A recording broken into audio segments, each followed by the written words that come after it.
yo vengo a presentarles un tema que a mí me parece de vital importancia considerando que lo que necesitan las empresas para desarrollar y teniendo en cuenta el funcionamiento del puerto de Chancay y en realidad cualquier tipo de negocio es capital, ¿no? Entonces, partamos primero de cuál es la situación actual de las empresas en el Perú. Las empresas primero buscan ser eficientes siempre.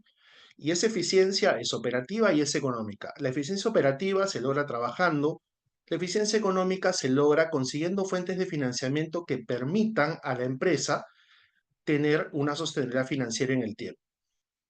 ¿Qué es lo que hacen las empresas normalmente? Las empresas recurren o al sistema financiero, que es el sistema de cajas o bancos, o consiguen el dinero a través de aportes que hacen los mismos socios o a través de contribuciones que reciben de terceros vía préstamos o adelantos de dinero, participaciones en acciones que les voy a explicar un poco más adelante. Centrémonos primero en lo que representa para la empresa conseguir un financiamiento en el sistema financiero el día de hoy, ¿no? Como todos sabemos, cuando vamos a un banco y necesitamos dinero, el banco lo que nos pide es cumplir ciertos requisitos que se adecúan a la regulación bancaria, principalmente vinculada con la gestión de riesgos que tiene el sistema financiero y aceptar el pago de una tasa determinada. Es algo que parece simple en la práctica, pero vamos a ver cuál es la situación el día de hoy. Esta es información que ha emitido el Ministerio de la Producción, es un reporte sectorial del Estado de Inclusión Financiera MIPE a diciembre del año pasado. Esta es información que ha sido verificada a través de la SBS y SUNAT. Entonces, cosa es lo resaltante cuando nosotros decimos, ok, podemos conseguir capital para nuestras empresas a través del sistema financiero. Primero que vamos a ver que no es tan cierto, ¿no? Lo que pasa es que vamos a ver que al cierre del 2024, la tasa de interés activa promedio en soles fue bastante alta para las micro y pequeñas empresas. Si ustedes pueden ver la reseña que está al lado derecho de sus pantallas, la tasa promedio del sistema bancario, vamos a hablar primero de los bancos, para la microempresa fue de 46.3%, 19.8% para la pequeña empresa, para la mediana empresa 10.3% y para la gran empresa 8.4%. ¿Qué es lo que vemos acá nosotros? Primero, que la mayor cantidad de empresas que hay en el Perú están en el sector micro y pequeña empresa. Hay otro poco en medianas y hay un número más reducido en el sector de gran empresa. Los dos principales sectores que buscan financiamiento y que requieren tocar a la puerta un banco o una caja afrontan tasas altísimas si es que requieren capital para desarrollar sus negocios o para iniciar sus emprendimientos. En el sistema de cajas, que es normalmente el sector del sistema financiero que debería atender a la micro y a la pequeña empresa, lo que vemos es que la situación no cambia mucho. Para la microempresa, la tasa promedio anual fue de 38.9, para la pequeña empresa 23.7, más que el sistema bancario, para la mediana 15.3 y para la gran empresa 14.7. Convengamos que la mediana y gran empresa normalmente trabajan con el sistema bancario, no con el sistema de cajas. Y lo que vemos acá es que normalmente no tienen problemas para conseguir un financiamiento relativamente barato. Pero esa es solamente la primera parte del problema. Como podemos apreciar en este cuadro, esta es información también sobre el total de saldos de créditos colocados por región el año pasado, información a fines del 2024. Podemos ver que lo que ha colocado el sistema financiero son 213 millones de soles en créditos. La región Lima concentra el 69% de ese total de créditos colocados. Las otras tres regiones que siguen a Lima, como pueden apreciar ustedes, son La Libertad con 4.6, la provincia constitucional de Callao con 4 y Arequipa con 3.4. El resto de regiones del país este, está por debajo del 1%. Entonces, tenemos un problema grande si nosotros como empresa queremos crecer. El sistema financiero no nos ayuda. ni los bancos ni las cajas, sobre todo si estamos en el sector de la microempresa o de la pequeña empresa, ¿no? Entonces, se debe normalmente a qué?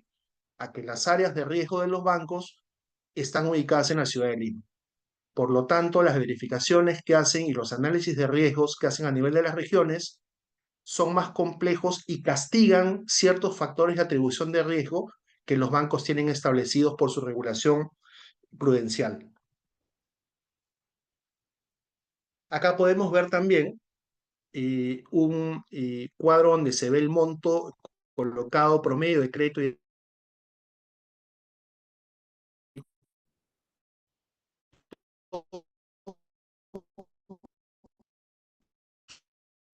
No se le escucha, doctor Marco.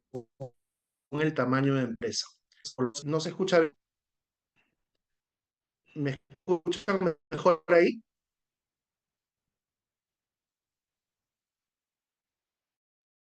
Se le estaba escuchando Ay, un momentito, entrecortado.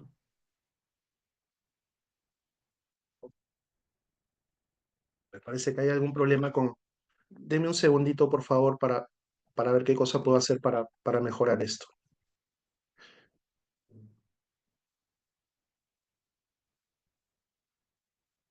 Parece que hay algún problema con la señal.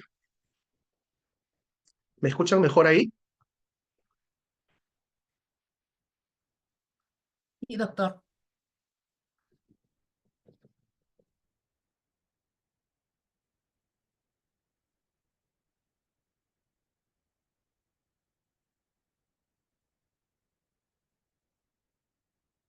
¿Mejoró el audio?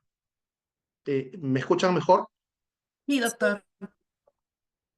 Ya. Entonces, bueno, como les decía, estos son los valores de créditos colocados también con información del Ministerio de la Producción por el sistema financiero, ¿no? Como vemos, hay montos disímiles y reafirmamos un poco la premisa de que hay dos sectores que tienen más o menos cubierta la demanda de capital, que es el sector de la mediana empresa y el de la gran empresa. Por favor, si hay algún problema con el audio, me lo hacen saber para no avanzar y que todos puedan escuchar lo que les estoy comentando. Entonces, lo que podemos tener, o lo que sabemos a ciencia cierta el día de hoy, es que una empresa para ser eficiente económicamente necesita diversificar sus fuentes de financiamiento. El día de hoy hay una demanda que no está siendo atendida, no ha sido atendida a fines del 2024, no va a ser atendida el 2025 porque ya los bancos han incorporado en su evaluación de riesgo crediticio el riesgo político. Es decir, estamos en un país donde el tema político resulta determinante para un banco para saber si le va a prestar dinero a una empresa o no. Entonces, como les decía, la búsqueda de financiamiento no debe limitarse solamente a los bancos o cajas municipales. Nosotros, todos los que tenemos ya cierta edad, hemos sido formados siempre bajo la idea de que cuando necesitamos dinero debemos acudir a un banco, ¿no? Vivimos bombardeados por publicidad de bancos que nos dicen que nos acompañan para comprar una casa, como ustedes ya han visto, un costo bastante alto, que normalmente lo que hacen en muchos casos es asfixiar cualquier tipo de emprendimiento por la necesidad de tener que pagar a los 30 días de haber recibido el préstamo. Entonces, ¿qué cosa es lo que entendemos nosotros? ¿Qué es lo que se debe hacer? Hay que preparar a todo el ecosistema empresarial peruano para que entienda que existen otras fuentes de financiamiento que implican la participación de inversionistas privados o la utilización de figuras legales que pueden ser implementadas en una empresa para poder facilitar la recepción de inversión. Ahora, ¿cuáles son estas fuentes de financiamiento alternativo? Primero, convengamos que son fuentes que existen el día de hoy en la toma de negocios y en el ordenamiento legal. Son todas fuentes que cuentan con legislación en el Perú, que es lo más importante. La primera de ellas, y es una de las más importantes, es la que presenta el mercado alternativo de valores. ¿Qué significa o qué es el mercado alternativo de valores? Es un mercado creado en el año 2013 por la Bolsa de Valores de Lima y la Superintendencia de Mercado de Valores. ¿Qué es lo que busca? Facilitar el acceso al financiamiento de las empresas a través del mercado bursátil, es decir, a través de la participación de inversionistas, institucionales o minoristas, que lo que hacen es apostar por una empresa, ¿no? ¿Qué cosa es lo que se emite en el mercado alternativo de valores? Se emiten y negocian valores de renta variable, uno puede emitir para otorgar acciones de su empresa, o de renta fija, valores de renta fija que son bonos o papeles comerciales, a fin de conseguir el financiamiento requerido. Un poco más adelante les voy a explicar cuáles son estas dos modalidades. ¿Cuáles son los beneficios que genera el que una empresa acceda al mercado alternativo de valores? Primero, acceso a mayores montos y menores tasas de financiamiento. Esto es un tema real. Más adelante les voy a mostrar en una diapositiva cuáles son las 3 empresas que han levantado mayor cantidad de fondos vía financiamiento en el mercado de valores a lo largo de su participación en este. Hay una flexibilidad de requisitos para la emisión del listado de valores. Esto es en relación a lo que representa el mercado primario de valores, que es el de la Bolsa de Valores de Lima, donde listan muchas empresas grandes del Perú. Esto permite además diversificar las fuentes de financiamiento. Como les decía, no se busca, como cuando uno va a un banco, recibe el crédito solamente de ese banco. En este caso, una empresa puede recibir el financiamiento que requiere de distintos actores, sin importar el número y sin importar el tipo de actor, que es lo más importante. Esto obviamente genera una eficiencia en costos y además tiene un componente muy importante, que creo que es algo que debe trabajarse a nivel de las empresas en el Perú, que es el reforzamiento de prácticas de buen gobierno corporativo. Esto es sumamente importante porque muchas de las empresas que funcionan en el Perú son empresas donde existe una persona que es el accionista, el gerente general, el gerente de administración, muchas veces el abogado, algunas veces el contador, es quien distribuye, empaca y cobra. Entonces, lo que se busca con esto es dotar de una estructura mayor a las empresas, porque esas estructuras mayores lo que hacen es permitir la participación de inversionistas. Es un aspecto sumamente importante. Ahora bien, alguna vez me preguntaron, bueno, ¿y esto del MAF debe ser algo muy sofisticado o deben entrar empresas que tienen una estructura muy compleja? No, no es así. En realidad, en el MAF puede entrar cualquier tipo de empresa. Acá les pongo un ejemplo básicamente de cuáles son los sectores que participan en el MAF. Hay sectores que desarrollan negocios agrícolas, farmacéuticos, de servicios como el call center. Hay empresas que brindan servicios financieros, empresas inmobiliarias, de construcción, distribución de servicios, servicios educativos, venta de alquiler de equipos médicos y maquinarias. ¿Cuál es el rasgo principal que tienen estas empresas? Lo primero es una visión y una misión clara de su negocio y un plan estratégico bien detallado.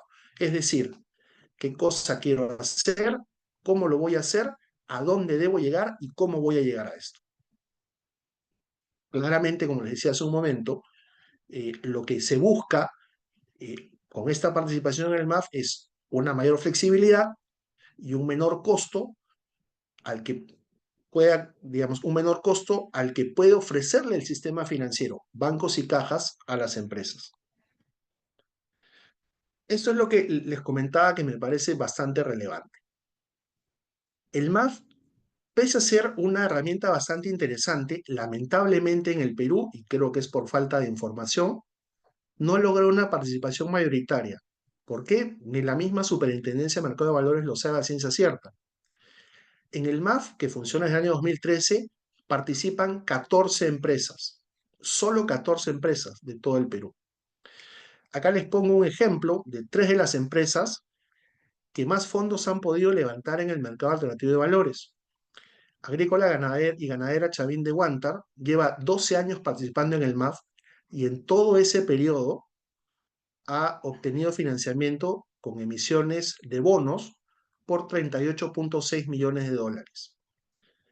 Jaime Rojas, Representaciones Generales, Sociedad Anónima, que es una empresa que vende equipos médicos, lleva 11 años participando en el MAF y ha obtenido financiamientos por emisiones de 19,8 millones. Ecoacuícola lleva 4 años participando en el MAF y ha obtenido 37,6 millones de financiamiento por emisión de obligaciones. La tasa promedio de las colocaciones de esas 3 empresas en el MAF ha sido 6,4. Si ustedes recuerdan, en la segunda lámina de la presentación o en la tercera, les puse un ejemplo de cuáles son las tasas que maneja, la tasa efectiva anual que maneja el sistema financiero y el sistema de cajas. Estamos hablando de tasas que están por debajo inclusive de las tasas que le ofrecen a la gran empresa y con bastante diferencia de la de los demás sectores. Entonces, ¿cómo funciona el MAF? Normalmente lo que busca el MAF es que las empresas busquen financiamiento en función al ciclo de generación de flujos de su negocio. Les pongo un ejemplo. Si yo tengo una empresa de construcción, lo que busco financiar es el dinero que necesito para poder iniciar y culminar la obra. Eso quiere decir que los bonos que voy a emitir, que sustentan esa obligación que voy a tener de devolver el financiamiento, se van a ajustar al plazo que me tome construir el proyecto inmobiliario, venderlo, tomar mis utilidades y luego pagar el financiamiento. ¿Qué es lo práctico de esto? Si todos recordamos, cuando uno pide un préstamo en banco, normalmente el banco, salvo alguna excepción, que además cuesta, porque cuesta en tasa, nos pide el primer pago a los 30 días. En el MAF yo puedo emitir bonos que contengan obligaciones que sean redimibles, que yo tenga que pagar al final de mi periodo de inversión. 3, 6, 12, 18, 20, 24, 36, 48 meses. Y lo más importante es que yo como empresa le ofrezco la tasa al mercado. Es decir, no hay un tercero que me dice, me vas a tener que pagar tanto interés. Es la misma empresa la que ofrece al mercado y es el apetito del mercado de este inversionista institucional o minorista, que puede ser cualquiera de nosotros que decide participar. Acá además hay un tema bien importante, porque muchas empresas tienen más de una línea de negocio. Cuando pasa eso y voy al banco o una caja, lo que evalúa el banco o la caja es el riesgo de mi empresa como persona jurídica, no el riesgo de cada una de mis unidades de negocio. Si yo le pido un préstamo al banco, el banco me va a prestar una suma determinada y si yo no pago ese financiamiento, no voy a poder obtener líneas adicionales para las otras líneas de negocio que tengo yo. Mediante esta modalidad, cada línea de negocio constituye un financiamiento que puede ser susceptible de ser financiado. Ese es el gran valor que tiene el MAF. Como les decía, es un mecanismo que no está demasiado difundido en el Perú, pero que es sumamente importante porque además lo que hace es preparar a la empresa. ¿No? Hay procesos que se siguen, el acceso no es complejo, hay un trámite que hacer ante la Superintendencia de Mercado de Valores y hay ciertos estándares de transparencia que hay que cumplir y de evaluación de riesgo, pero claro, estas empresas comenzaron con financiamientos pequeños, financiamientos de 100.000, 150.000 dólares, y el día de hoy, Chalín de Huántar hizo la última emisión el año pasado por 3 millones de dólares. Entonces, es un mecanismo que bastante útil y que debería masificarse y es una alternativa sumamente eficiente para que las empresas puedan tener una alternativa distinta al sistema financiero para obtener financiamiento.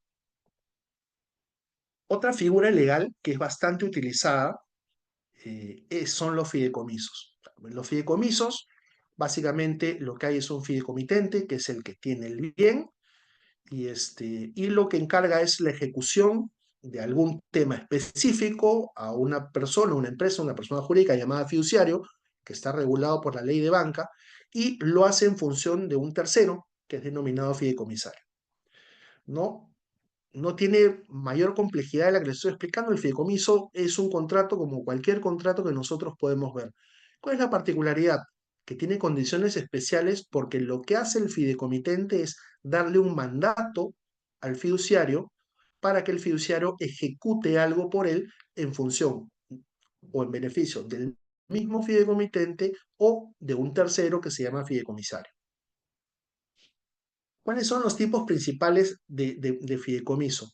Como Mari Carmen les comentó, yo he sido gerente legal de COFIDE. COFIDE es el Banco de Desarrollo del Estado peruano. Es además el fiduciario natural del Estado peruano. Y COFIDE compite en ese sector con otros fiduciarios. Como les dije, son fiduciarios regulados por la ley de banca que cumplen ciertos parámetros de manera estricta y que rigen su actuación en función a un mandato que se les otorga. El fiduciario no es dirimente, no puede hacer lo que le parezca, no puede cambiar las condiciones del encargo que se le ha otorgado. ¿Y para qué sirve específicamente el fideicomiso? Cuando una empresa busca financiamiento, lo que normalmente pide un inversionista es un fideicomiso. ¿Es una figura contractual cara? No, no es cara por el beneficio que trae. Lo que implica es un costo de estructuración que lo hace el fiduciario, un costo de administración del fideicomiso, porque lo que hay que hacer es cumplir las órdenes que le da el fideicomitente. ¿Cuáles son los tipos que más se utilizan aquí en el Perú? El primero es la administración de flujos, es decir, yo como empresa lo que hago es le doy un encargo al fiduciario para que maneje los flujos de una obra del negocio que tengo y se destinen estos a cubrir ciertos gastos que están específicamente determinados en el contrato. Tengo un fideicomiso de garantía cuando al yo tener un activo y poner ese activo para garantizar un financiamiento, lo que hace el fideicomiso es tomar el dominio fiduciario del bien y mantenerlo en garantía hasta que se cumpla con el pago o con el repago de la inversión.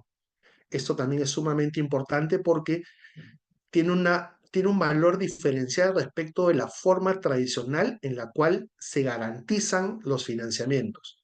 Normalmente cuando uno pide un crédito en el banco, lo que el banco le pide es una garantía inmobiliaria. Es decir, le pregunta si la empresa tiene un local propio, si uno tiene una casa, un departamento o un terreno, lo que fuera. Eso nos lleva a la necesidad de, en caso de incumplimiento, tener que hacer un proceso de ejecución para ejecutar la hipoteca. Lo que permite el fideicomiso, si es que a ustedes son los inversionistas, es un proceso de ejecución mucho más rápido ajustado al contrato, establecido en las condiciones que las partes han acordado, que pueden ser sacarlo a venta directa, sacarlo a subasta o adjudicárselo al acreedor en parte de pago. Tenemos además el fideicomiso inmobiliario. El fideicomiso inmobiliario es una figura muy utilizada fuera del país. Acá se está comenzando a utilizar en desarrollos inmobiliarios a lo largo del país y lo que permite es construir a través de la participación de inversores, ¿no? Y luego del periodo, como les comentaba hace un momento, de culminación de la obra y venta, recién se repaga el financiamiento. Y finalmente tenemos la titulización de activos. Si ustedes recordarán, en pandemia, cuando el Estado sacó los programas de gobierno, salió un programa que se llamaba Reactiva Perú.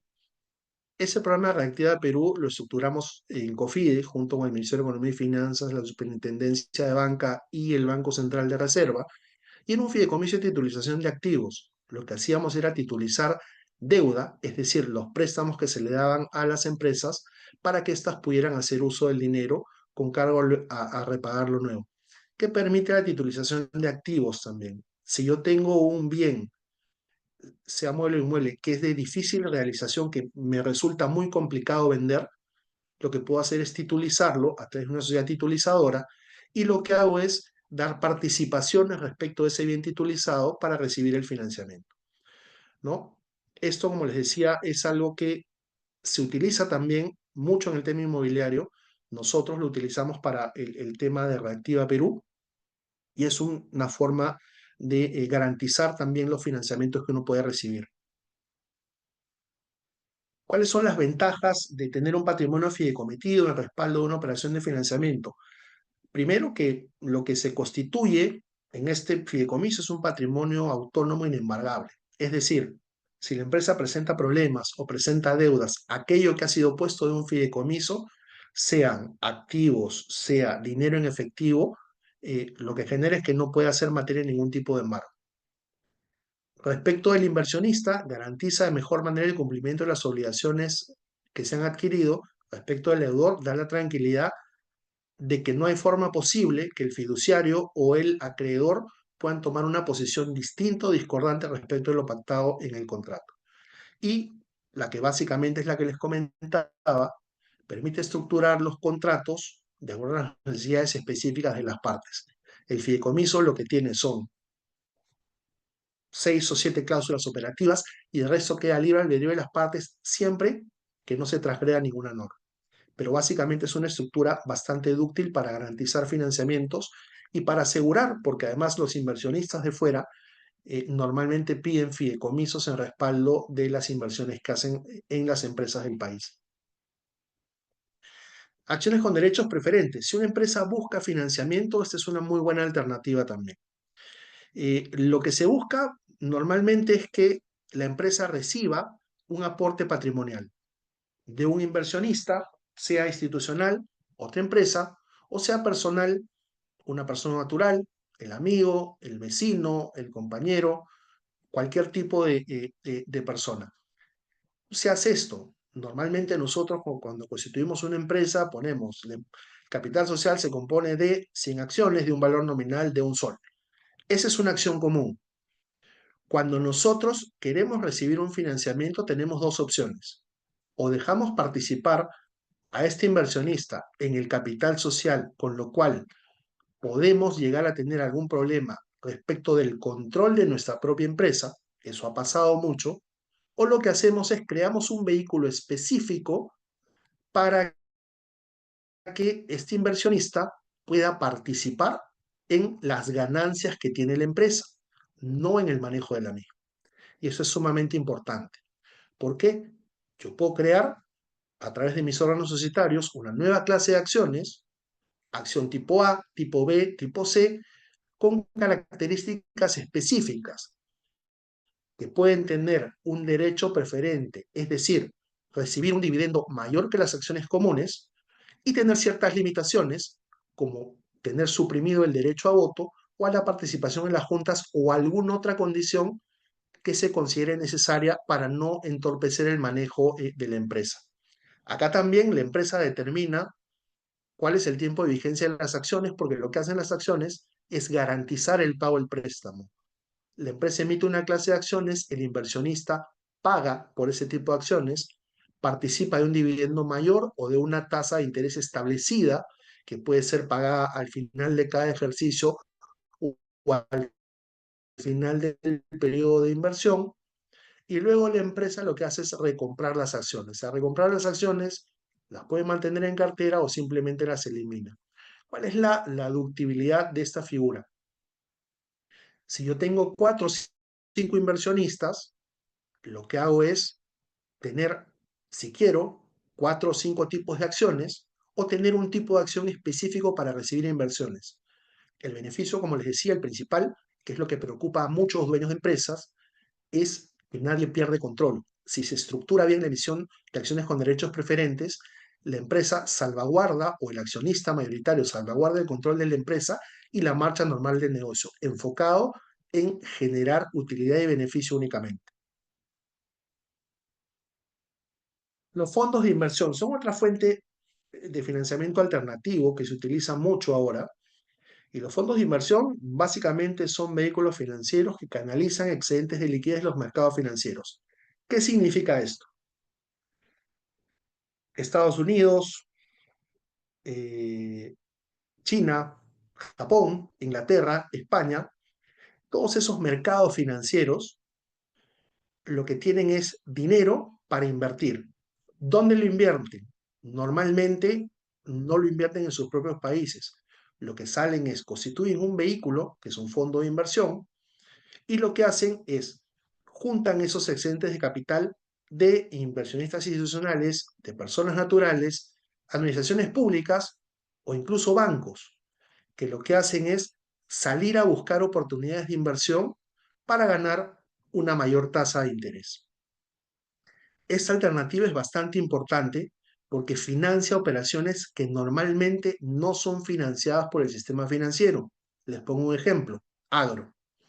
El agro es sumamente difícil de financiar en el Perú porque es una actividad bastante riesgosa. Normalmente la garantía es el activo biológico y el activo biológico se muere y se pierde.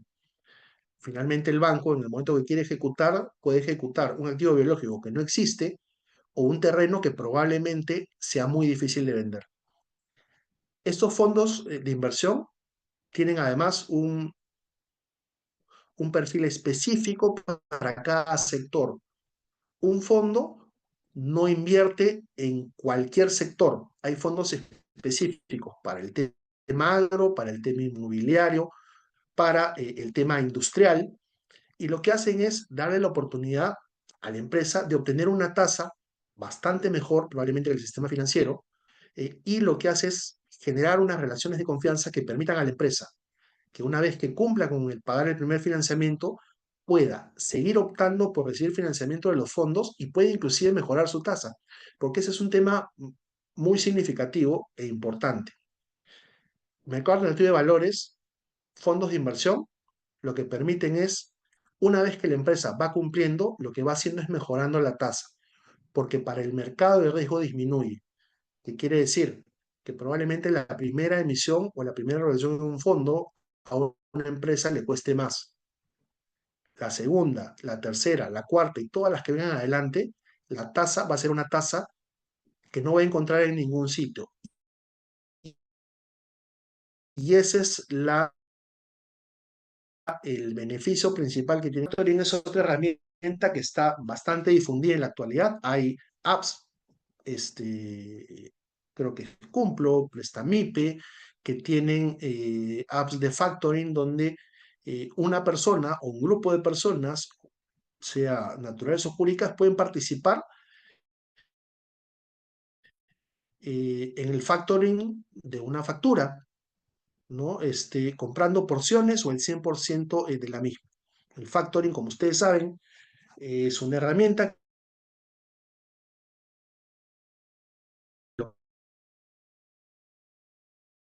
que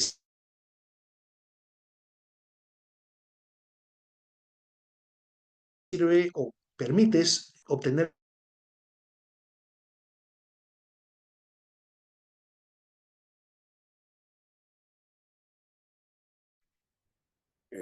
Profesor, disculpe, no se le escucha bien, ¿no?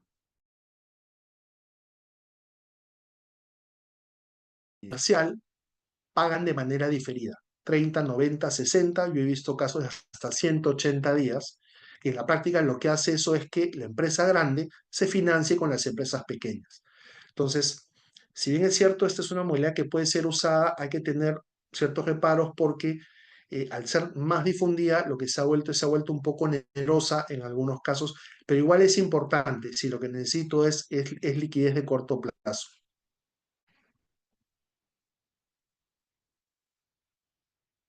El financiamiento a través de inventarios. Esta también es una modalidad bastante importante para las empresas que manejan stock de productos en proceso, materias primas o productos terminados. ¿Qué es lo que se hace? Normalmente se utiliza el inventario como garantía para un préstamo, ¿no? Hay empresas especializadas en prestar contra inventarios, ¿no? Y lo que se hace es, el inventario se puede guardar en un almacén general de depósito, que son estos locales especiales, para poder emitir un warrant, ¿no? En la misma fábrica o mediante la emisión de un warrant de inventario, que es cuando no se traslada a ningún almacén general de depósito. En caso de incumplimiento, pero como les decía, es una modalidad también que está teniendo bastante auge en las empresas que manejan stock de materias primas o bienes en proceso de producción, porque les permite contar con dinero sin necesidad de amarrarse a un crédito bancario o a través de una caja. Tenemos también el crowdfunding, que es una forma de financiamiento colectivo, ¿no? Donde las empresas lo que hacen es aportar pequeñas cantidades de dinero para un proyecto o negocio, ¿no? Básicamente, lo que se hace, y probablemente alguno lo ha visto, existen unas plataformas de crowdfunding que lo que hace es decir, hay determinado proyecto, no se hace a través de un contrato. Esto, si bien es cierto, es una figura regulada, es distinta del tema del MAF, Acá es una relación directa con el proyecto que se financia o con el titular del proyecto que se financia. Pero claro, es una alternativa bastante interesante, ¿no? Eh, Según se reportó a fines del 2024, en el segundo semestre del año pasado se financiaron 164 proyectos a través de esta modalidad, que es un número que puede parecer pequeño, pero no es menor, ¿no? Es bastante interesante, es una figura innovadora, ¿no? Que tiene sus riesgos. Como les decía, esto es una relación uno a uno entre el inversionista y el titular del proyecto, pero como digo siempre, cualquiera de esas alternativas, que puede tener sus pros y sus contras, si son bien analizadas y se cuenta con el soporte necesario para estructurarlas de manera adecuada, funcionan a la perfección para cualquier empresa. Y bueno, para culminar, estos son los retos empresariales del 2025. Como les digo, considerando un escenario poco favorable a nivel país, si bien es cierto, los indicadores del Perú son bastante buenos, y hablan de crecimiento inclusive para este año, a nivel de empresa, para el tema de financiamiento específicamente, sí encontramos que dar ciertas limitaciones. Y el primer reto es crecer de manera orgánica. ¿Qué quiere decir esto? Que debo crecer con mi propio dinero o con un dinero que no me cueste, tanto como me cuesta el día de hoy acceder al sistema financiero a través de los bancos o cajas. ¿Cómo logro esto? Diversificando mis fuentes de financiamiento. Eso es lo más importante. De alguna de las maneras que hemos hablado, este, o estructurando lo que normalmente hacen muchas empresas a través de contratos de mutuo, pero lo que hay que buscar es diversificar las fuentes de financiamiento. Como les decía, el contrato de mutuo es una modalidad de préstamo, es una que tiene sus riesgos, además porque obliga a tener otras estructuras contractuales para garantizar, ¿no? Como yo siempre digo, no hay contrato malo, pero el que no quiere cumplir, no cumple. Y normalmente eso se ve desde el momento que se negocia el contrato.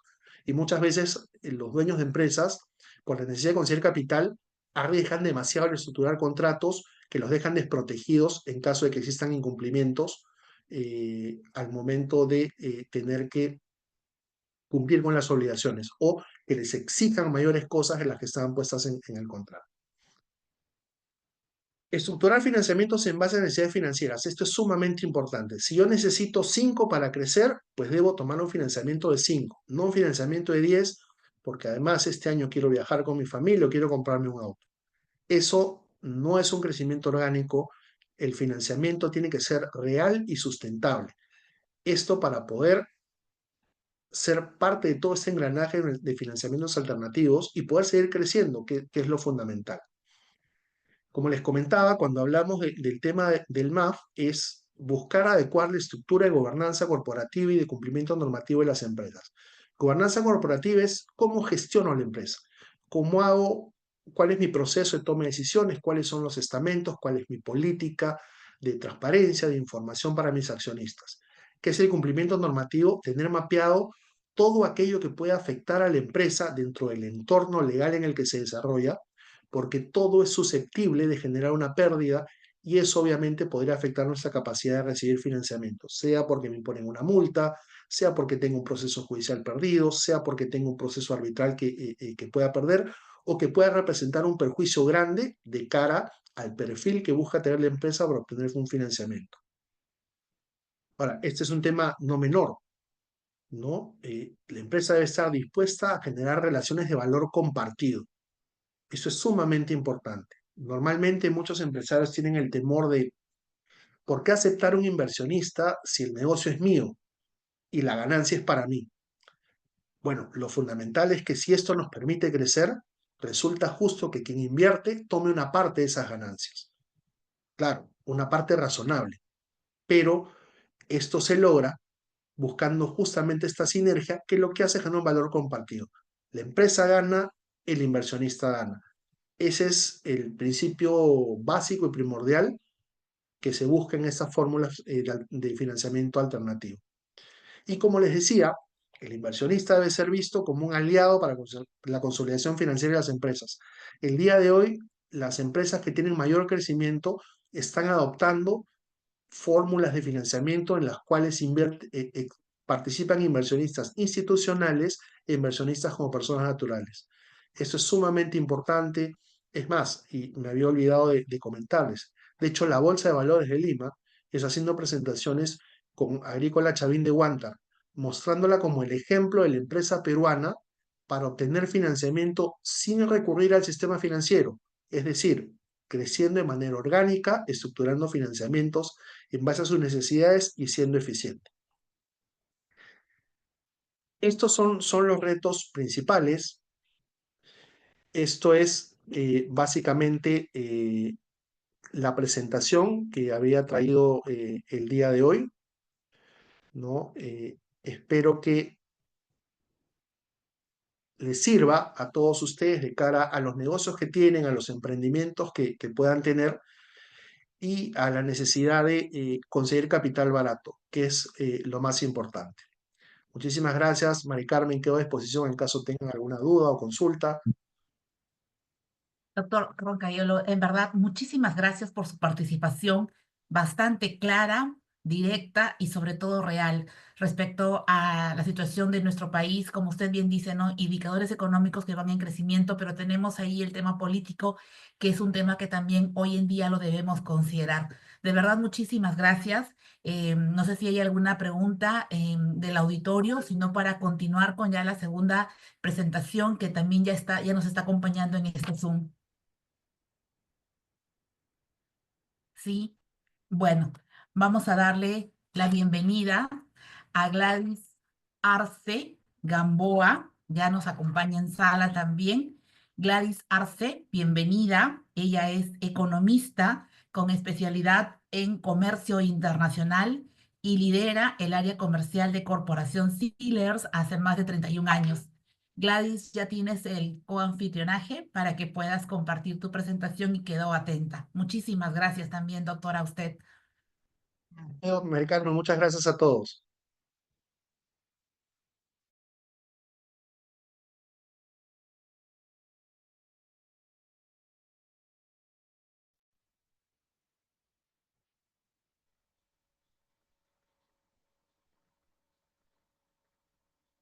Buenas noches, Gladys. ¿Me comentas si puedes ya compartir la presentación?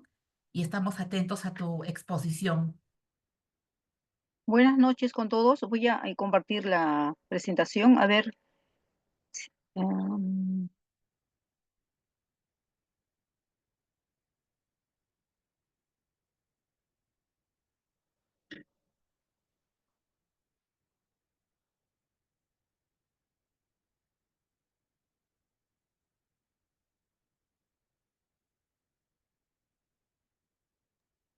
Estamos viendo tu pantalla con el Zoom, pero deberías compartir tu presentación.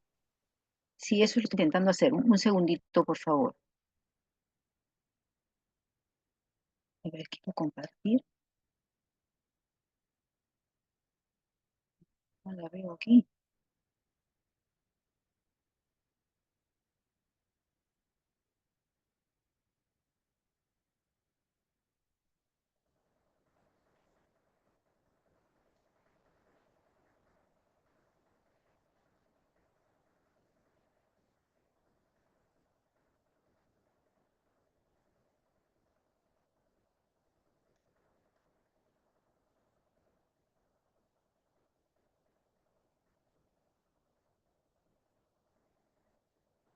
Es posible que alguien me apoye a compartir la presentación porque no logro cargarla. Por Claro que favor. sí, Gladys. Claro que sí. Deja de compartir, que comparto yo la pantalla. A ver.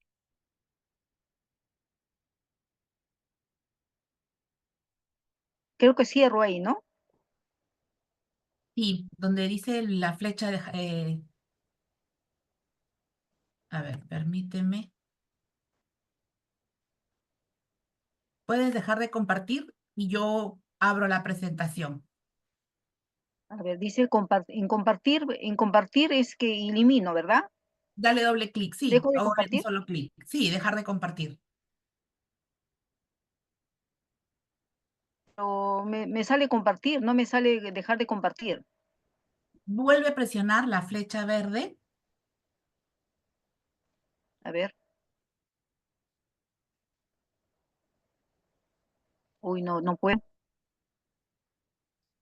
A ver, Nueva compartición me sale. permíteme. Dejar de compartir, ok. Dejé de compartir. ¿Me escuchan? Y Gladys, ahora comparto yo. Por favor.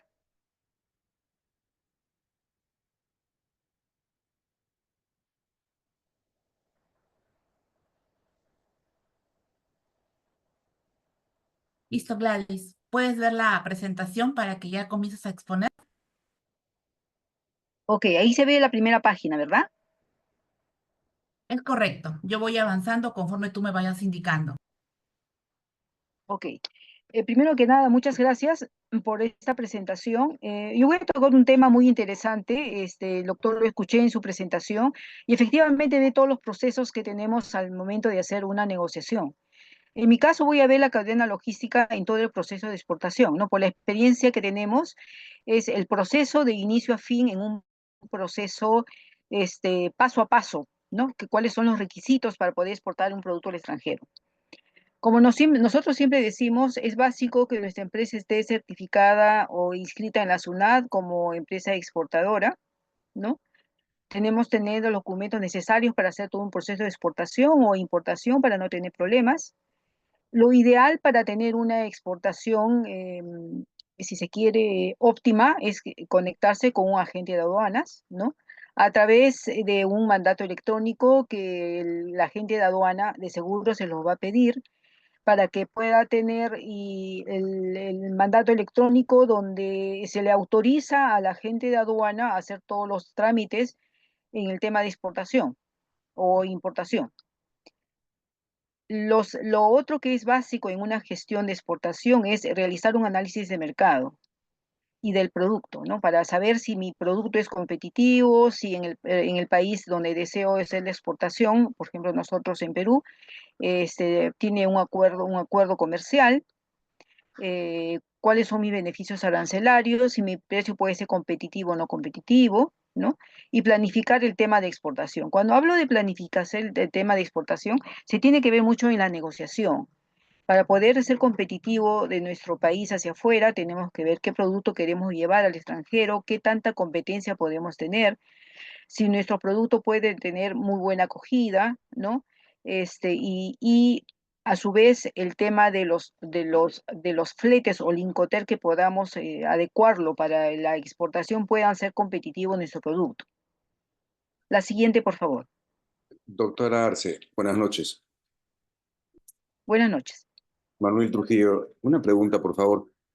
Eh, no es, ¿de qué manera uno se tendría que registrar ante la... O sea, no es necesario que yo sea exportador simplemente con la escritura respectiva, la constitución. O sea, tengo que registrarme ante la superintendencia y de ser así, o sea, ¿cuál es el procedimiento?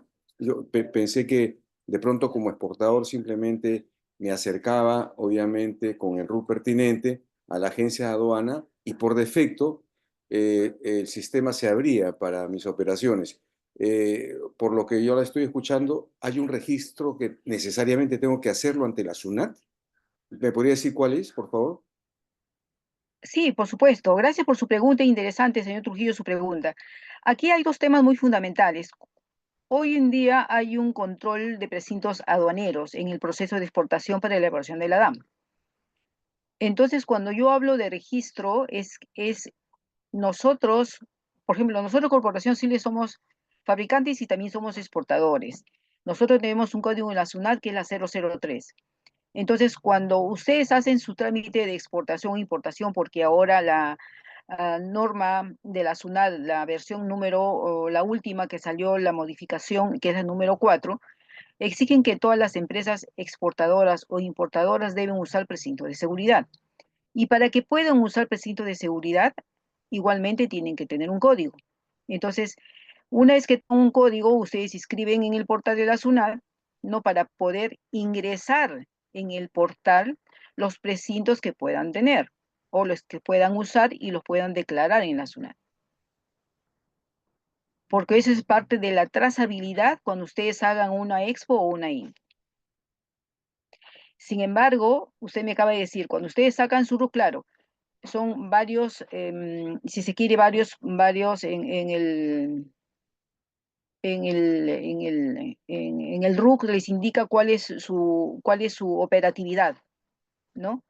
Pero, sin embargo, cuando ya hacen la exportación o la importación, necesitan llenar varios documentos. Allí es donde les digo que tienen que inscribirse en la SUNAT o en el portal de la SUNAT para poder usar el proceso de exportación en el precinto de seguridad, que lo vayan a usar.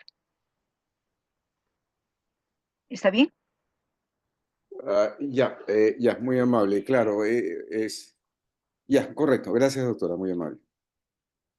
Ahora, los requisitos y documentos en un proceso de exportación, como les dije, la negociación es básica en los Incoterms que lo vayan a hacer. Qué tan competitivos podemos ser, ¿no? O sea, puede ser el Incoterms Word, en FOB, un CIR, un CIF, ¿no? Dependiendo si va a ser un envío aéreo, un envío marítimo, ¿no? Recuerden que en muchos países, por ejemplo, si trabajan con Centroamérica, el flete, lo ideal es que sea un prepaid. ¿Por qué? Porque nuestro flete es mucho más económico que si se paga aquí en Perú que si se paga en el destino, ¿no? Entonces, es mucho ese tema de negociación para que el producto ingrese y pueda ser un competitivo. Y los certificados de origen, cuando yo digo, son los acuerdos comerciales que podemos tener con los diversos países, ¿no? Y luego si están llevando un bien, alimentos, ¿no? Son certificados sanitarios o sanitarios. La lista de empaque, que es básico para un tema de exportación, el tema de embalaje, el tema de cajas, el tema de pesos, el tema de medidas, para tener bien monitoreo el tema del flete. La factura comercial igualmente es básica, porque hoy día tienen que estar todos los datos trazables, para que puedan cargarse en el portal. Y los documentos del transporte, ya sea vía aéreo, vía terrestre o vía o terrestre, por ejemplo, muchos hacemos uno hacia la frontera vía terrestre, ¿no? Y luego vía terrestre y luego vía aérea o ambas cosas al mismo tiempo, ¿no? Y la declaración aduanera la que expliqué hace un momento, que es la DAM y la orden de embarque. Ese es un proceso, si se quiere, los procesos logísticos en el momento de hacer una exportación. La siguiente, por favor.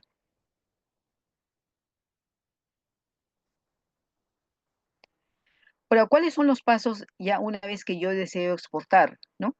Es la numeración de la declaración de exportación, la presentación de la mercadería, ¿no? Dependiendo qué canal pueda salir, si es un reconocimiento físico, ¿no? Y luego el embarque de la mercadería y la regularización del régimen. Tenemos que ver bien el tema de la mercadería, ¿no? En muchos casos, el tema de la seguridad siempre es básica. Entonces, cuando explicaba hace un momento, cuando se hace la DAM y hay la presentación de los sellos de seguridad, que ahora es básico en tema de exportación, y si estos sellos de una u otra manera están adulterados o no cumplen la norma que pide la SUNAT, entonces la mercadería sí o sí sale con control, en canal para control rojo, para que se pueda verificar y abrir. Una vez que esto se abre, la SUNAT está en condiciones de colocar un sello de seguridad, ya sea de la misma SUNAT, que ellos están en condiciones de colocarlo, o de lo contrario, ustedes mismos como agentes exportadores o exportadores, que es lo que dice la norma, lo pueden usar directamente. La siguiente, por favor. Doctora Arce, permítame otra pregunta, por favor. Hola. Sí, sí, le escucho. Con respecto a la regularización de la exportación, antes había dos modalidades, ¿no? Un régimen 40, creo, y 41, no me acuerdo muy bien, donde uno embarcaba y luego regularizaba. ¿Cuál es la diferencia? Porque ahora entiendo que ya no es así. ¿Cuál es la diferencia ahora para la regularización y cuál es el término, cuál es el plazo perentorio y desde cuándo corre para esa regularización? A ver, el tema de regularizaciones hoy en día ya no se dan. El plazo que la SUNAT da siempre y cuando uno no haya regularizado oportunamente, tiene solamente 8 horas de plazo para hacerlo. Uno conscientemente lo hace. Si no lo hace, la SUNAT lo observa y los multa. Entonces, lo ideal es, por ejemplo, si usted hace un proceso de la DAM y no lo declara, o no declara el sello de seguridad que usted lo presente en ese momento, y ha usado un sello de seguridad, ya sea de su agente o ya sea de ustedes como exportadores, lo tienen sí o sí que declarar. Y si ha cometido un error, igualmente le da, hay un formato donde ustedes indican que, por ejemplo, hay un error y la SUNAT tiene 24 horas para responderle. Suponiendo que no les responda, ustedes siguen con su proceso, pero eso no evita que la SUNAT igualmente en el proceso, en unos días, les pueda hacer alguna observación. Pero hay ahora sí o sí términos perentorios para poder subsanar y esas regularizaciones se deben hacer en un plazos que estima conveniente. Verifiquen ustedes la última norma que salió el 1 de enero del año 22. Hay muchas modificaciones reglamentadas en el tema de las exportaciones, en las regulaciones en las exportaciones. Continuamos con las consideraciones adicionales. Cuando hacemos unas exportaciones, siempre hay documentos adicionales, ¿no? Dependiendo cuál va a ser el país de destino. Por ejemplo, si ustedes exportan hacia Bolivia, es necesario que la DAM también se comparta con el importador, lo que no piden en otros países. Luego se detectan tomas fotográficas. Hoy en día, sí o sí, la SUNAT exige de que cuando ustedes hacen una exportación, necesariamente deben tener tomas fotográficas de todo el proceso. De todo el proceso significa no solamente de las personas que han participado, sino de sus unidades móviles, y las tienen que guardar en JPG y tener 3 meses como mínimo guardados por si hubiera alguna incidencia en el país de destino. El precinto aduanero y registrarlo también en un formato. O sea, en la norma que les acabo de decir, la versión 4 que salió publicada el 1 de enero del 22, que rige a partir de esa fecha, dicen todas las modificaciones que hay y todos los procesos y los formatos que se deben llenar. Igualmente, se exige de que el operador logístico, quien recoja su carga, debe tener monitoreado y debe tener GPS a fin de evitar de que la carga en algún momento se pare y puedan tener un tema de alguna incidencia de un acto ilícito. La siguiente, por favor.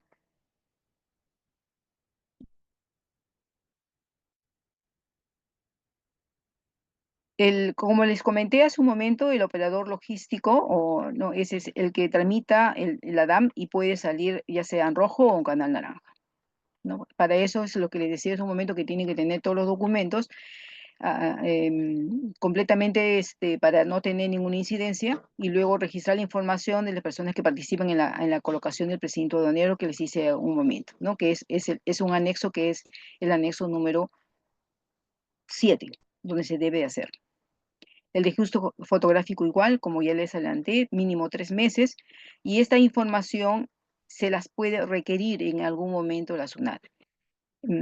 ¿Por qué hacen eso? Pues bueno, nosotros somos un país donde lamentablemente tenemos mucha incidencia de actos ilícitos, como contrabando, droga, narcotráfico, ¿no? Entonces, si la mercadería que nosotros exportamos llega al otro país, inmediatamente la SUNAT de este país informa, porque los precintos tienen las siglas aduana PE, que significa que la mercadería llega de Perú. Inmediatamente ellos están en condiciones y se comunican con la aduana peruana y inmediatamente se contactan quién vendió el precinto, porque tiene unos códigos muy especiales, de quién es el precinto y quién es el operador. Entonces inmediatamente se puede rastrear y hacer el seguimiento. Entonces nosotros como exportadores tenemos que tener todos los documentos para poder, en algún tema de investigación, poder tener la trazabilidad de la exportación que hemos podido hacer. La siguiente, por favor. Doctor Arce, una consulta. Perdóneme, ¿no existe el canal verde? ¿Y por qué razón? No, ya no. Ya no, ¿y por qué razón? Hoy en día se ha generalizado, solamente existe el canal rojo y canal verde. Ya no existe el canal rojo y color naranja, ya no existe canal verde.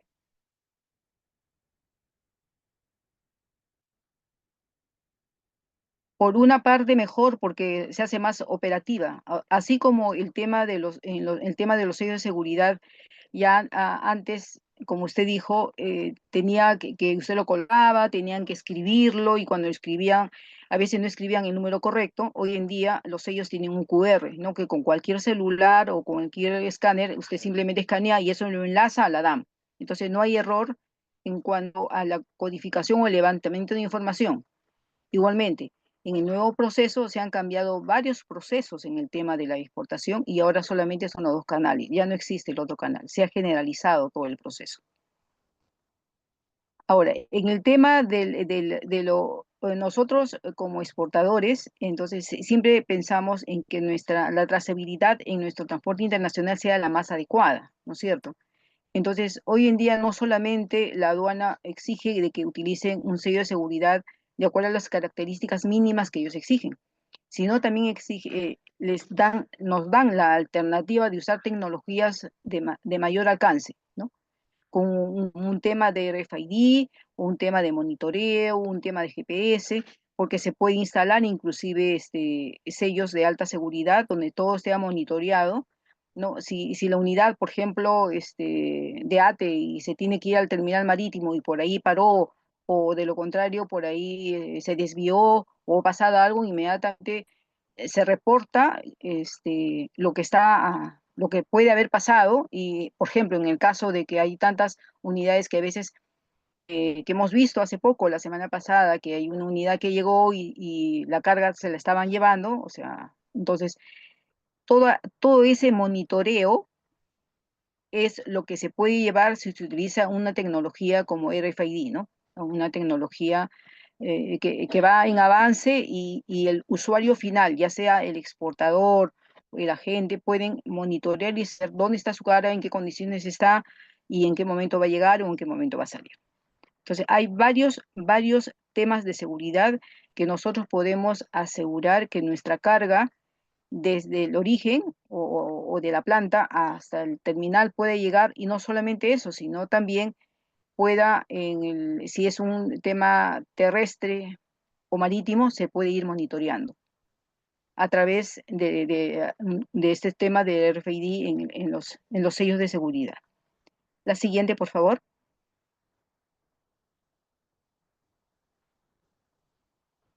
Como les dije hace un momento, tenemos un tema muy puntual que es el uso del precinto. Hace un momento, justamente el señor Trujillo, si no mal recuerdo, hizo varias preguntas donde decía las modificaciones que hubieron, ¿no?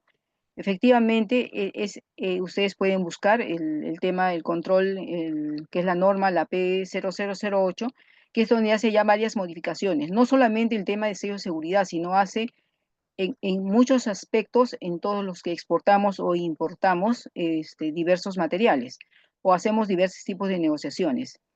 Entonces, ahí es donde ellos indican que nosotros, como exportadores e importadores, debemos de tomar medidas para evitar la sustracción o cambio de todas nuestras mercaderías y que puedan ser contaminadas y vernos de una u otra manera involucrados en actos ilícitos, que es lo que nosotros debemos de evitar, ¿no? Porque el estar incurrido en un acto ilícito, hasta que no se demuestre lo contrario, la empresa se cierra y se paraliza todo, ¿no?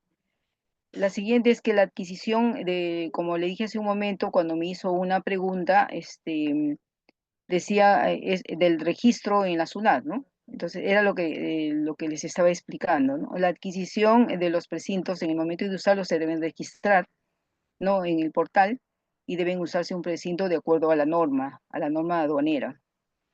Luego, para la seguridad de la carga, es un precinto que debe cumplir las características mínimas y la norma hoy exige que el sello de seguridad debe ser colocado en el contenedor en la puerta derecha, porque es la puerta que es más fácil de poder manipularla y entonces para dejar evidencia esa es la puerta que debe ser adecuada.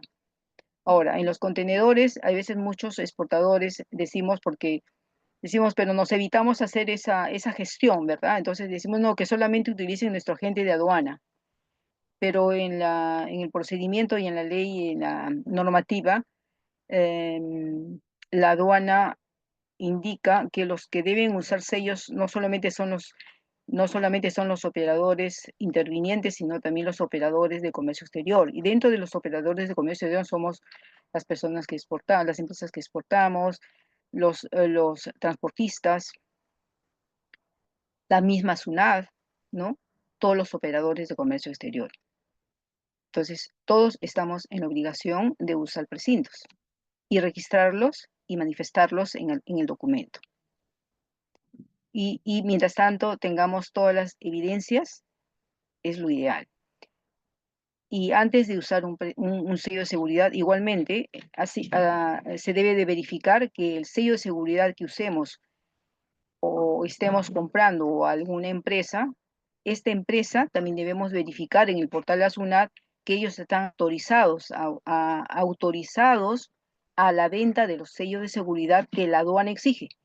Porque si ustedes compran un sello de seguridad que debe ser usado para la aduana y no está registrado en el portal de la SUNAT, también es un acto ilícito, ¿no? O sea, la SUNAT indica de que tanto el que lo usa como el que lo vende tienen 10 UITs de multa. Entonces, para evitarnos eso, tenemos que verificar en el portal quiénes son las empresas que están autorizadas a la venta de esos sellos de seguridad. La siguiente, por favor. Es básico en las empresas que hacemos exportación vía marítima o utilizamos un tema de contenedor, ya sea vía terrestre, verificar bien nuestra inspección de contenedores. Tenemos muchas metodologías, pero la más básica en un tema de inspección de contenedores son los 6 puntos, ¿no? Nosotros cuando nos llega un contenedor en nuestros almacenes, debe estar con un booking, con una lista, ¿no? Donde indiquen si está limpio, debe estar presentado, sí o sí, debe estar sellado. Así sea vacío, debe estar sellado, porque eso me garantiza de una u otra manera que está limpio. Debemos de verificar primero que no hayan, por ejemplo, soldaduras frescas, pintura fresca, revisar los puntos básicos, que es la parte delantera, el lado izquierdo, el lado derecho. Contenedores tienen unas entradas y salidas, entonces esos son espacios vacíos que si uno toca, entonces debe usar vacío, ¿no? Porque esa es la parte donde a veces colocan droga. Entonces hay muchos puntos básicos que sí o sí estamos obligados a revisar en un contenedor. Una vez que revisamos el contenedor, que esté completamente apto para ser llenado y que no tenga nada adentro contaminado, recién podemos estar en condiciones de poder llenar la carga que nosotros queremos.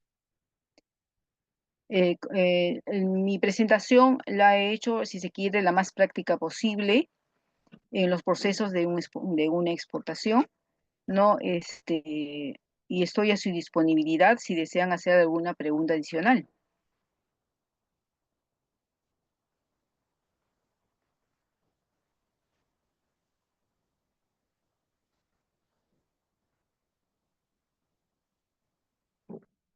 Gladys, muchísimas gracias de verdad por esta presentación bastante didáctica respecto a lo que es el proceso de exportación y todo lo que se debe tener en cuenta, ¿no? Utilizando la tecnología hoy en día para poder evitar, como tú bien lo dices, esta contaminación que suele ocurrir en nuestro país y que muchas veces se ha llevado a cierres de empresas sin, como dice la norma, o las leyes primero se cierra y luego se averigua o se investiga, ¿no? Entonces, de verdad, muy importante lo que nos has presentado el día de hoy. Muchísimas gracias y no sé si hay alguna pregunta en la audiencia, sino para continuar con la siguiente presentación.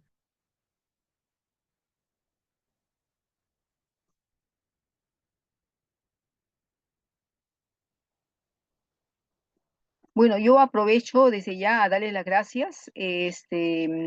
Cualquier duda, cualquier comentario en cualquier tema que los podamos ayudar en el tema de operatividad, en cuanto al tema de exportación o importación, estoy disponible a poder apoyarlos. Muchas gracias por el tiempo y espero no haberlos cansado. Contrario. Muchísimas gracias. Damos la bienvenida a la compañía de seguros La Positiva. Nos acompaña en esta ocasión la doctora Lourdes del Carpio Gómez de la Torre, gerente adjunto Seguro Agrícola en La Positiva Seguros. La doctora Lourdes es abogada de la Universidad Católica de Santa María de Perú, bachiller en Ciencias Políticas de Augustana College de Estados Unidos.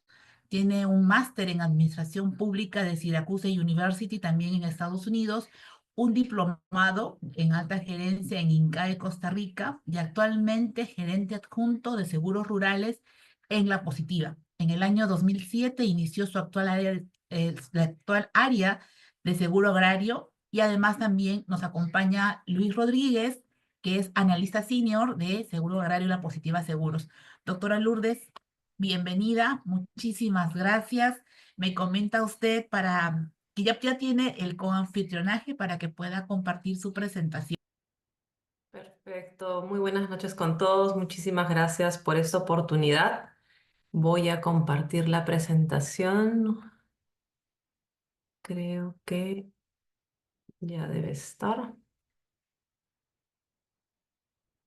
No sé si la ven en modo presentación. Creo que ahora sí. Sí la pueden ver, ¿verdad? Sí, Perfecto. doctora, ya la estamos viendo. Listo. Entonces, bueno, muchas gracias nuevamente. Una gran oportunidad para poder hoy día compartir con ustedes información muy valiosa de lo que son los seguros agrícolas contra riesgos climáticos. En La Positiva Seguros tenemos hasta 4 tipos de seguros agrícolas.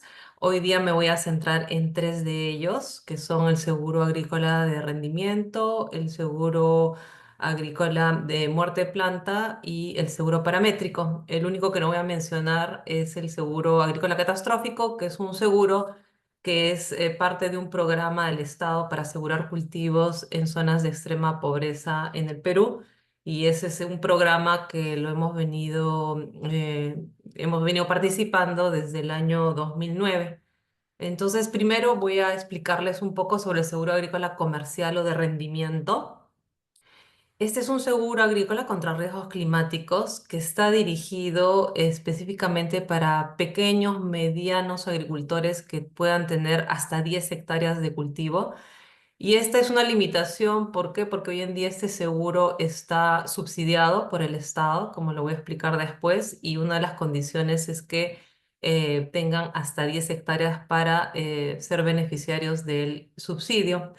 ¿En qué cultivos y qué zonas? Aseguramos todo tipo de cultivos, tanto transitorios como permanentes, en todas las regiones del país. ¿Y cómo se contrata? Se puede contratar a través de asociaciones de productores, de cooperativas, de juntas de regantes, de entidades financieras o cualquier otra agrupación o institución que agrupe a varios productores, ¿no? Dado que esto está dirigido a la pequeña agricultura, que es la mayor parte de la agricultura en el Perú, sería muy difícil llegar uno a uno para ofrecer un seguro. Entonces sí necesitamos de alguna organización o institución que las agrupe. Hoy en día trabajamos con Agrobanco y con varias microfinancieras que ofrecen el seguro agrícola a sus clientes.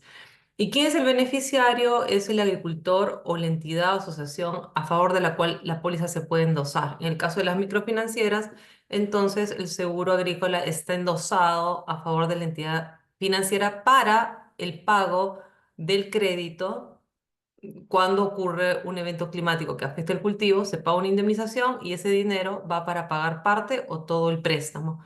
Si hay un remanente, luego de pagar el préstamo, la indemnización va directamente al agricultor. ¿Y cuál es el monto que se asegura? La suma asegurada puede ser el costo de producción o también el monto del préstamo. Y el rendimiento asegurado, en este caso, es el 60% del rendimiento esperado.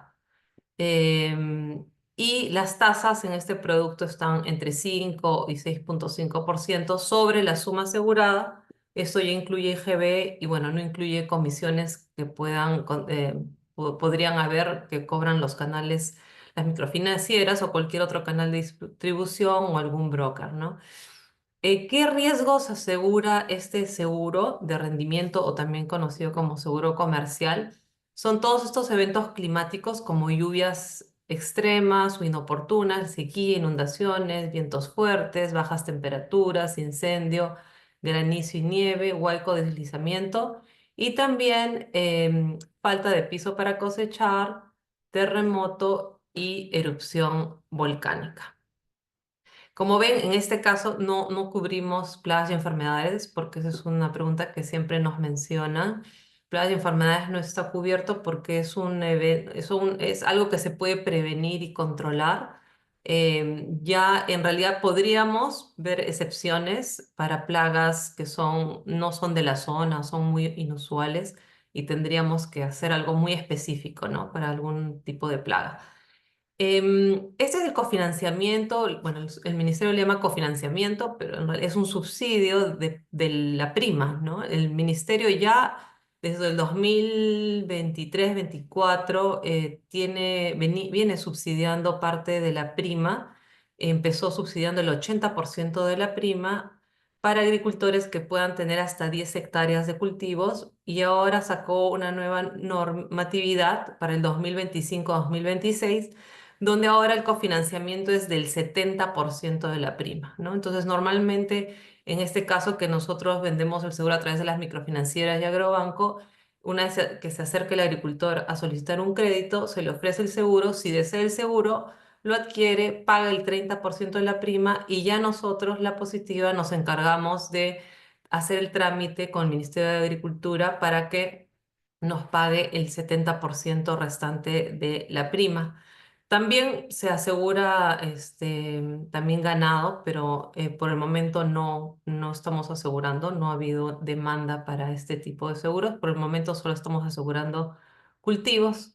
Y aquí algunas cifras para que vean que este es un producto que ya existe desde el 2013, quizás primera vez que lo escuchan, pero es bastante interesante. Empezamos en el 2013, fue una iniciativa de la Positiva.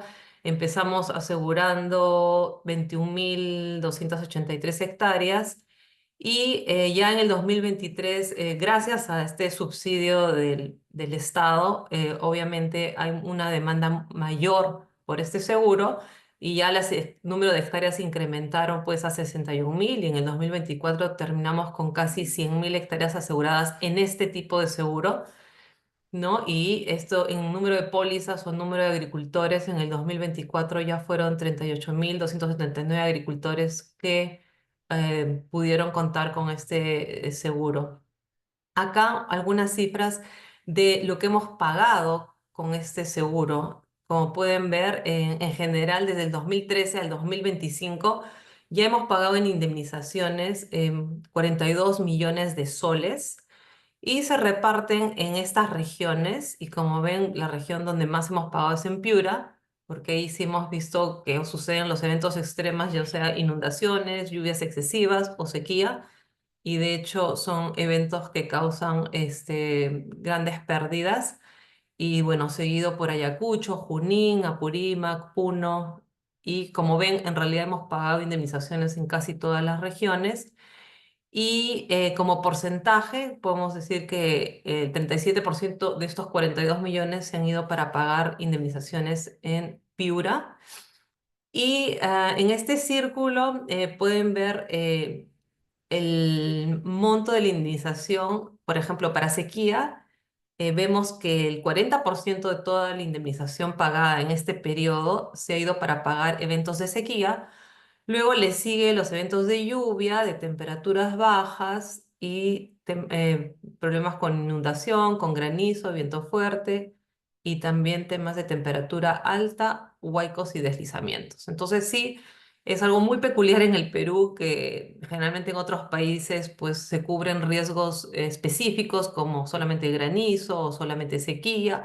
Pero nuestro país es un país donde suceden todos estos eventos climáticos y por eso también es un país, claro, climáticamente muy diverso, que permite pues que seamos también tan afortunados de tener todo tipo de cultivos, ¿no? Entonces hay los pros y los contras de este tipo de climas que tenemos en el país, ¿no? Con este seguro... principalmente los cultivos indemnizados han sido arroz, papa, quinoa, mango y maíz. y ahí están los eventos por los que más se ha pagado, en el caso de mango y en el caso es sequía, temperaturas altas, ¿no? Es algo que sí, en el caso del mango, históricamente se ha visto que las temperaturas altas nocturnas, ¿no? Son las que han afectado a la producción de un mango ya en los últimos años en varias oportunidades. Em, Ahora quiero pasar a otro seguro que de manera muy particular lo diseñamos para los cultivos permanentes, cultivos de agroexportación. Em, De Carpio, sí, ¿cómo está? Manuel Trujillo. Una pregunta, por favor, disculpe que la moleste. Que la sí. Este, este tipo de seguros es bastante interesante, definitivamente, ¿no? Yo quería preguntarle algo. ¿Por qué cuando he tenido la oportunidad, digamos, de leer un poquito, viajar también, por qué encuentro muchos, bueno, ahora por lo que le escucho, entiendo un poco también el tema, ¿no? Porque veo muchas familias que tienen, de repente no llegan a las 10 hectáreas, pero de repente sí tienen parcelas, 1 hectárea, vamos a poner 2 hectáreas, y no solamente ocurre en el norte, sino en el centro y en el sur también, como que abandonados. Entiendo, claro, porque no tienen ese soporte que de repente usted doctora, del Carpio, lo está exponiendo. Ahora entiendo que ellos tal vez necesitan, pues, juntarse, asociarse, ¿no? Para que puedan tener ellos un poquito de importancia. Suena feo la palabra que le digo, pero yo creo que eso sería. Muy bien, si eso es así, el seguro como la positiva y de repente otros seguros, no sé, no hay manera de que vía capacitación, enseñanza, lleguen a ellos en ese sentido, ¿no? Porque la verdad somos tan ricos en recursos que así como no los explotamos, como no los industrializamos, tampoco siento que no llegamos a ellos. No les decimos todo lo que tenemos digamos, al campesino común y corriente, digamos, ¿no? Espero haberme dejado entender, disculpe. Sí, sí, no, totalmente claro y totalmente de acuerdo con lo que usted menciona. Y bueno, la realidad de nuestro país, como menciono, sí, pues la mayoría son pequeñitos y hay este reto de cómo llegar a ellos, ¿no? Entonces, nuestra primera iniciativa fue a través del sector microfinanciero y realmente vemos muy buenos resultados. Y una segunda iniciativa ha sido a través de las juntas de regantes, pero ahí digamos que no nos ha ido muy bien porque solamente estuvieron interesados cuando había el pronóstico de un posible niño. Y luego de eso ya no hemos tenido más respuesta de parte de ellos, ¿no? Entonces, sí es un tema de educación, de sensibilización y que entiendan, bueno, que el clima varía mucho y en cualquier momento puede pasar algo, ¿no? Entonces, llegar uno a uno es muy complejo.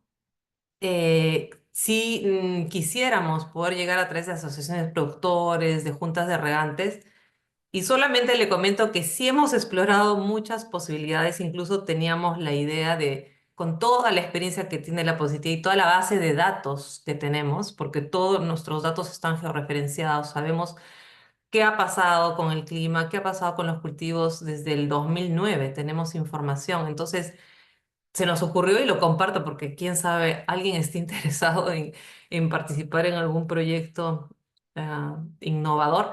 Habíamos pensado, por ejemplo, en un aplicativo, ¿no? En un aplicativo del celular donde el agricultor simplemente incluso puede tomar una foto en el medio de su parcela, eso ya capta la georreferencia de dónde está ubicada la parcela y nuestra plataforma, alimentada con toda la información que tenemos, le podría decir que le aseguramos y que cuánto le va a costar, porque tenemos toda la información, ¿no? Del clima, cómo afectó en años pasados, a qué cultivos afectó.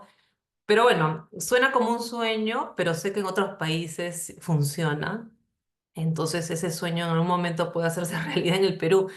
Pero igual nosotros con gusto, si ustedes tienen cercanía con pequeños productores y hay forma de llegar a ellos, nosotros siempre estamos abiertos a poder capacitar, más aún cuando hoy en día la virtualidad nos permite estar en lugares lejanos, ¿no? Pero sí, el capacitar uno a uno, ir uno a uno, es casi imposible en realidad. Siempre vamos a necesitar alguien que nos conecte con algún grupo. Y no tienen que ser cientos de agricultores, pueden ser 10, pueden ser 20, pero sí es un tema complejo, pero, pero digamos, estamos abiertos a sugerencias y si es que hay alguien que nos está escuchando que también quiere apoyar en alguna iniciativa.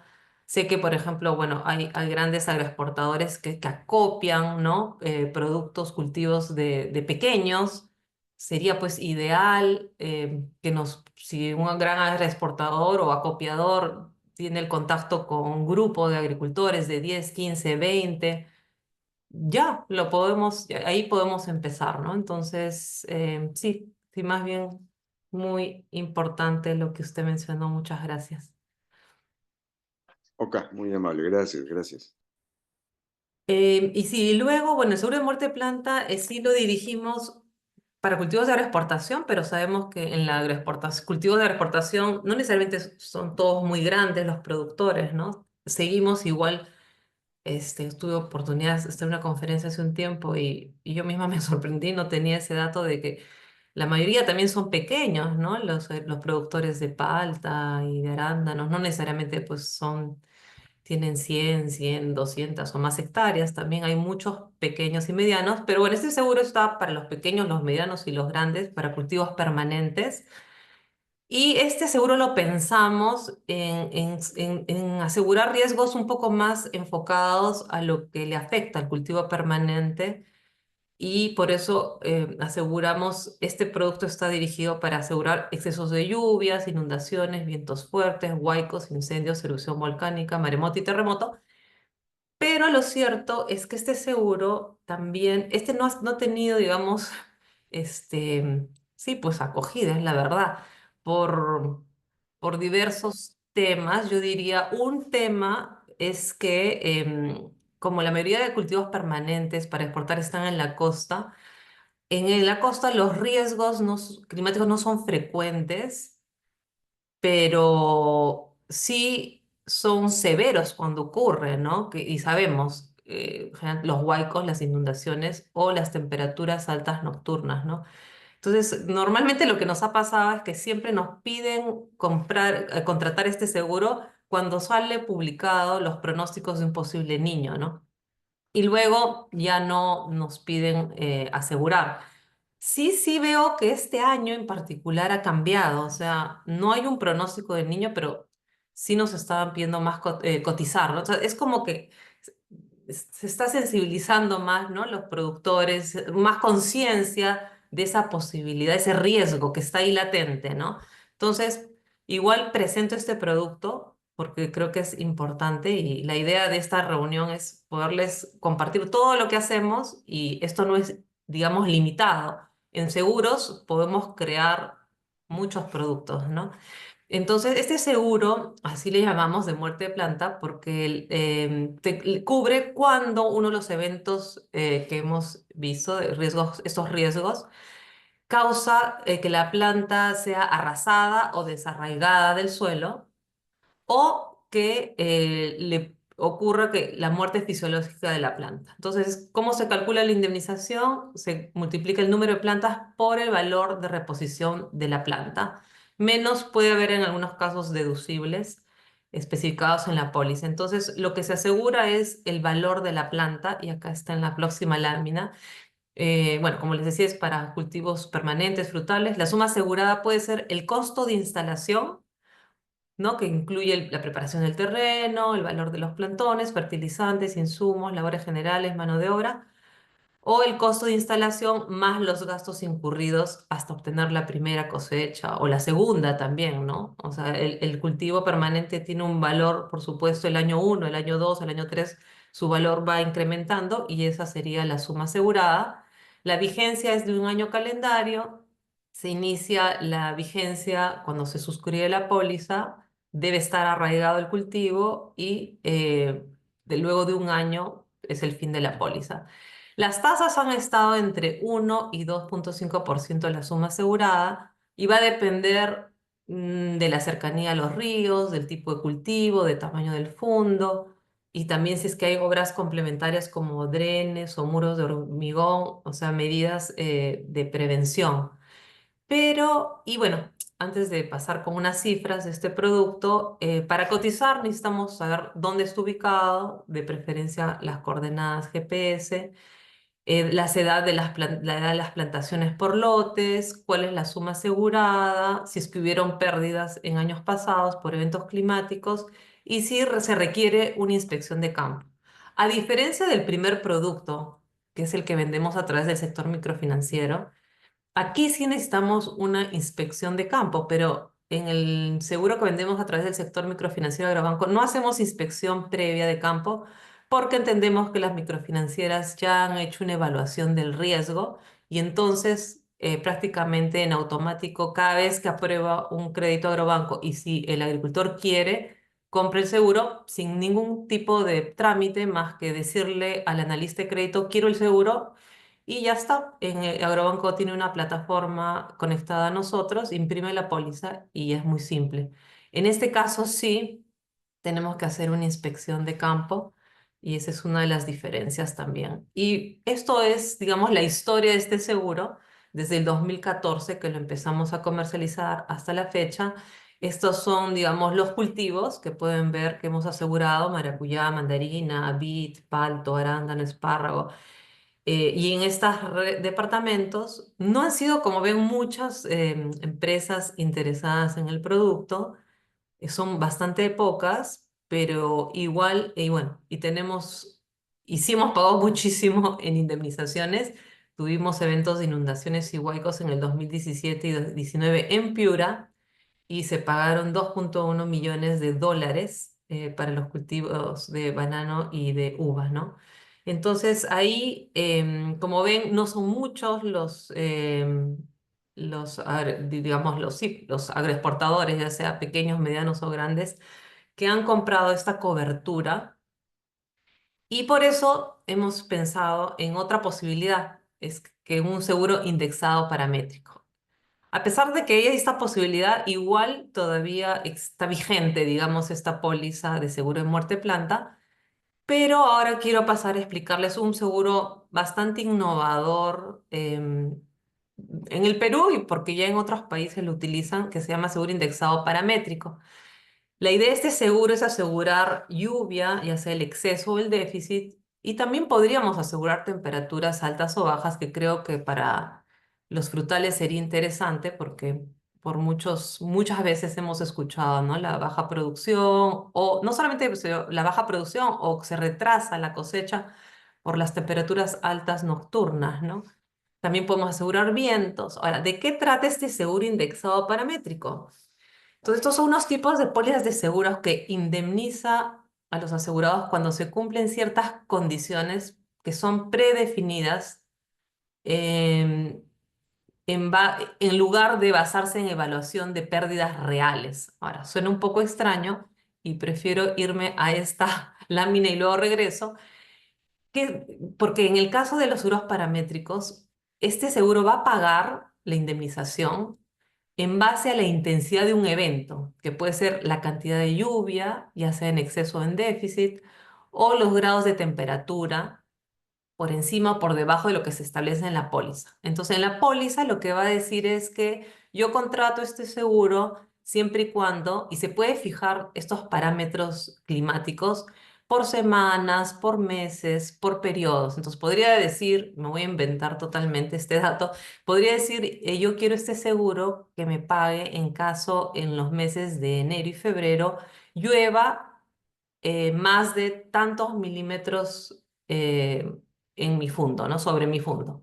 Y esa es la condición. Entonces, ahora, ¿de dónde estos datos de clima van a ser obtenidos? De satélites? Ya existe esta información, es pública, hay páginas donde están esta información que también es utilizada por la NOAA de Estados Unidos, donde están los datos de clima de todo el mundo y son datos de muchos años, de temperaturas, de lluvias, de donde se extraen los datos. Y hoy en día existen plataformas que permiten estructurar este tipo de seguros y uno le dice, o sea, pone los datos en la plataforma y lo primero es que hay que subir la georreferenciación del fondo a esta plataforma, que no la tenemos nosotros, estamos trabajando con una insurtech que se llama Blue Marble, que tienen mucha experiencia a nivel mundial. Ellos tienen esta plataforma, se sube el fondo a esta plataforma y ya el sistema sabe, y tú le ponemos, queremos saber la historia de lluvias en esta zona. Y la plataforma nos va a dar un histórico y nos va a decir, bueno, cuándo la lluvia es más del promedio o menos del promedio, ¿no? Entonces, con esta plataforma se pueden estructurar pagos que pueden ser, normalmente se hacen escalonados. Entonces, entre más eh, se acerca, digamos, ponemos un disparador, decimos, si llueve tanto, se paga el 100%, pero puede ir pagando por intensidades menores de lluvia que ya se supone que van a afectar en algo al cultivo. Entonces, se hacen pagos escalonados en la medida que la lluvia va incrementando en el periodo que se elija. Entonces, nuevamente, ese seguro se basa en la intensidad del evento, más no en la pérdida real. ¿Por qué? Porque no vamos a ir a campo a determinar pérdidas. Nos vamos a basar en lo que el parámetro climático que hemos fijado y lo que ocurre en la realidad, es decir, si es que llega a llover más de lo que hemos establecido en la póliza, se paga. En cambio, en el seguro tradicional, convencional, de todas maneras tenemos que ir a campo, evaluar las pérdidas y determinar cuánto se va a pagar. Entonces, nuevamente regresa esta lámina. Entonces, una vez que el cliente solicita este tipo de coberturas, por supuesto, se trabaja con el cliente y se determinan, bueno, cuál es el evento que más le preocupa. Es el exceso de lluvia, el déficit de lluvia, son las altas temperaturas diurnas, nocturnas, las bajas temperaturas. Normalmente son estos eventos los que se están asegurando, pero podrían haber otros. Bueno, y en el mundo se aseguran los terremotos con este tipo de seguros paramétricos, donde, por ejemplo, el Perú contrató junto con Chile y no me acuerdo otro país más, contrataron este seguro paramétrico y contrataron que si había un terremoto de más de, no recuerdo si era 5 en la escala o 6, se pagaba y recuerdo que hubo un temblor o terremoto en la selva, ya no me acuerdo el año, pero hace como 4 o 5 años se activó ese seguro y claro, fue en la selva donde no había ni infraestructura, no hubieron pérdidas, pero el seguro pagó. Bueno, se lo comento como para que vean que estos seguros existen y bueno, existen para huracanes también y para vientos, ¿no? Entonces en Estados Unidos se compran también estos seguros y de acuerdo a la velocidad, si la velocidad del viento excede lo establecido en la póliza, lo que se ha fijado, también se paga la indemnización. Entonces, esto se monitorea a través, estos parámetros climáticos, como les decía, se monitorean a través de la data de clima obtenida de satélites y si se cumple este parámetro climático, se paga la indemnización. Entonces, estos seguros son muy interesantes y yo personalmente creo que no es para cubrir todos los tipos de riesgos climáticos. Por ejemplo, Huaycos no funciona, ¿no? Porque nosotros no sabemos qué quebrada se puede activar y normalmente pues son lluvias de la sierra que luego baja por las quebradas hacia la costa y eso es imposible asegurarlo por un seguro paramétrico o indexado. Pero, por ejemplo, las temperaturas nocturnas que afectan a los frutales, eso, por ejemplo, sería muy interesante asegurar porque sabemos pues que eso o disminuye la producción o retrasa la época de la cosecha y si se retrasa la época de la cosecha se pierde la ventana comercial, ¿no? Porque una de las ventajas de Perú es que se cosechan frutales cuando en otras zonas del mundo no se está cosechando y por eso se pueden alcanzar precios interesantes. Entonces, este seguro paramétrico es muy interesante. Actualmente, como les comentaba, trabajamos con esta InsurTech Blue Marble. Los dueños de Blue Marble son varios reaseguradores que crearon esta empresa para poder diseñar este tipo de seguros, pero sobre todo que quieren dirigirlos a zonas vulnerables y de bajos recursos. Y bueno, aprovecho de comentar que hemos ganado, junto con Blue Marble, hemos ganado un concurso convocado por Insure Resilience Solutions Fund, que es un fondo del gobierno alemán que lo que hace es convoca iniciativas en todo el mundo para desarrollar seguros paramétricos enfocados en poblaciones vulnerables y de bajos recursos. Y presentamos, la Positiva Seguros presentó con Blue Marble una propuesta para asegurar café y hemos ganado, somos uno de los proyectos ganadores y bueno, ahorita estamos en la firma de todos los documentos y esperamos implementarlo ya en un mes. Y como socios estratégicos está el Ministerio de Agricultura, también participa, está la Cooperativa Norandino y Agrobanco. Y bueno, les menciono porque también puede ser de su interés también mencionarles que en el mundo existen muchos fondos concursables relacionados a eventos, a todo lo que tiene que ver con clima, ¿no? Entonces creo que ahí hay un potencial muy, muy grande de poder también desarrollar entre, digamos, diferentes sectores, sector exportador, con las microfinancieras, con las aseguradoras. Se pueden también pensar en proyectos interesantes para desarrollar productos que estén también utilizando la tecnología, la última tecnología que hay también en temas de seguros, ¿no? Entonces, la idea de esta exposición era poder compartir con ustedes esta variedad de productos que tenemos, también compartir con ustedes algunas de las dificultades que hay para la venta de estos seguros, el precio, ¿no? Pero bueno, ya el ministerio está apoyando a la pequeña, y yo le llamo mediana agricultura, hasta 10 hectáreas, ¿no? Porque estuve en un evento en Brasil y para ellos pequeña agricultura son un pequeño productor.